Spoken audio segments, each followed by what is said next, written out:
Hello hi అండి, welcome to my channel Anusha Ganesh.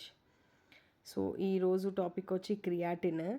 అసలు ఈ క్రియాటిన్ ఏంటి, ఏం అసలు ఎలా తెలుస్తుంది క్రియాటిన్ మనకి ఉందని?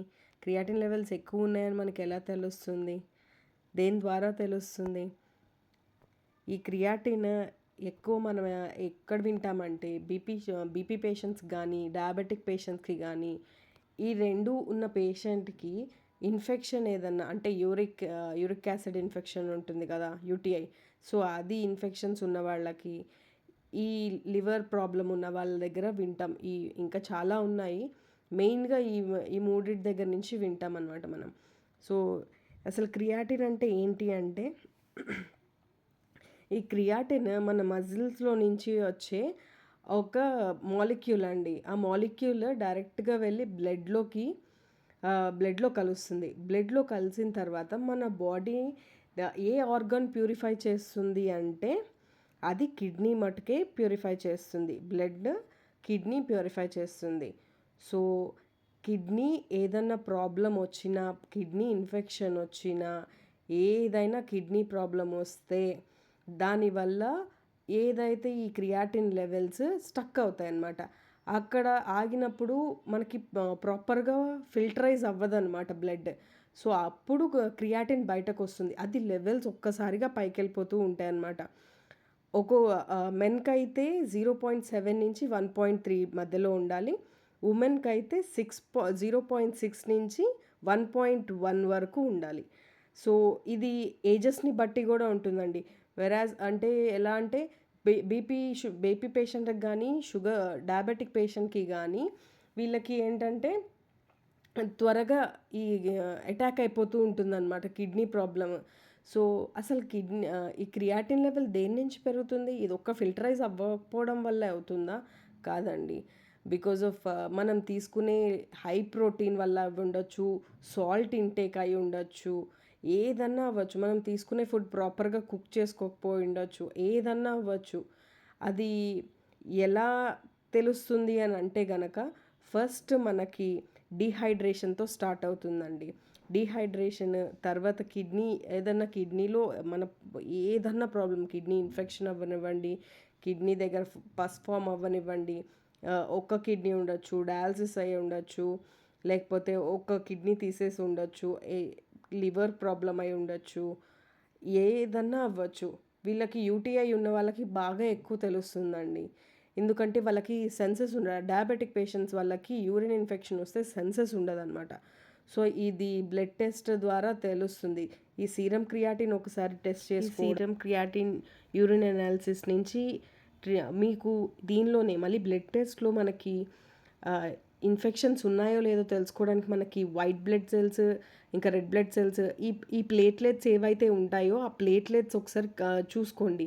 ప్లేట్లెట్స్ ఎక్కువ ఉంటే కనుక ఒక రకమైన ఫుడ్ తీసుకోవాలి, ఈ ఇన్ఫెక్షన్ ఉంటే ఒక రకమైన ఫుడ్ తీసుకోవాలి.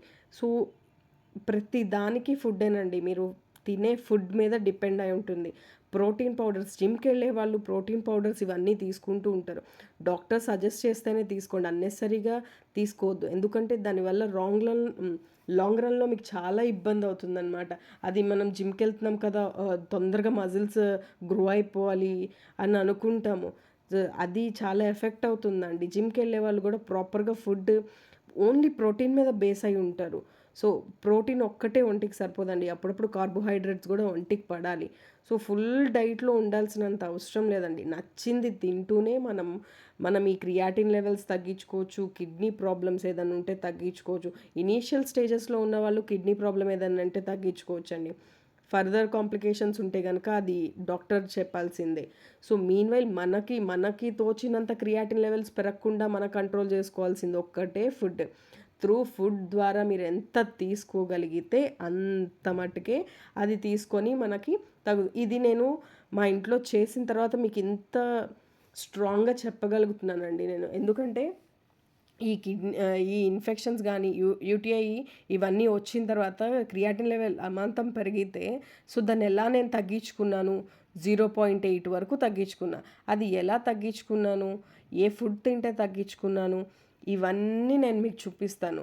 ఇవన్నీ మీకు ఒక్కొక్కటి ఎలా తినాలి, ఏంటి తినాలి, ఏ ఏం తింటే తగ్గుతుంది, ఏం ఏం ఎంతెంత మనకి ఆహ్, ఎ ఎలా కన్జ్యూమ్ చేస్తే బావుంటుంది, ఆయిల్ ఏది యూజ్ చేయాలి. ఆయిల్స్ అందరం యూజ్ చేస్తామండి.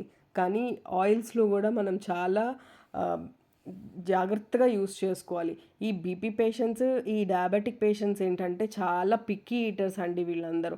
మామూలుగా చిన్నప్పటి నుంచి పిక్కీ ఈటర్ అని అంటాం గానీ, బట్ వీళ్ళకి ఎప్పుడైతే వీళ్ళకి డిసీజ్ అటాక్ అవుతుందో, వీళ్ళు నిజంగా పిక్కీ ఈటర్స్ అవుతారు. ఎంచుకొని, ఎంచుకొని తినాల్సొస్తుంది వీళ్ళు.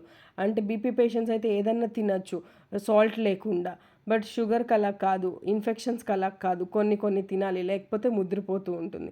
సో, జాగ్రత్తగా చూసుకొని తినాలి మనం.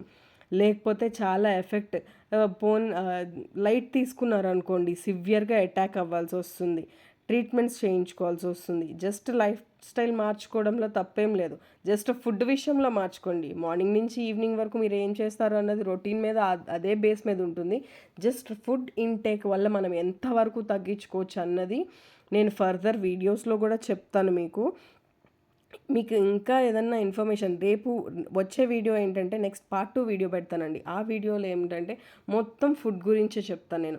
ఏమేం తీసుకోవాలి, ఏంటి, ఏమేం గ్రెయిన్స్ తినాలి, పల్సెస్ ఏం తినాలి, ఎలా తినాలి, ఏం తినాలి అన్నది మొత్తం నేను మీకు మొత్తం కవర్ అయ్యేలా చెప్తాను. ఆ తర్వాత నుంచి వీళ్ళకి ఏమేం ఫుడ్స్ తింటే తగ్గించుకోవచ్చు మనం క్రియాటిన్ లెవెల్ అన్నది గూడా నేను చేసి చూపిస్తాను మీకు ఫుడ్. ఎవరికన్నా అలాంటి ఫుడ్ ఏదన్నా ఇంట్రెస్టెడ్ ఉంటే గనక ఎవ్వరైనా తినొచ్చు. అది ఎంత బావుంటుందో నేను సజెస్ట్ చేస్తా. వితౌట్ చింతపండు ఇవేమి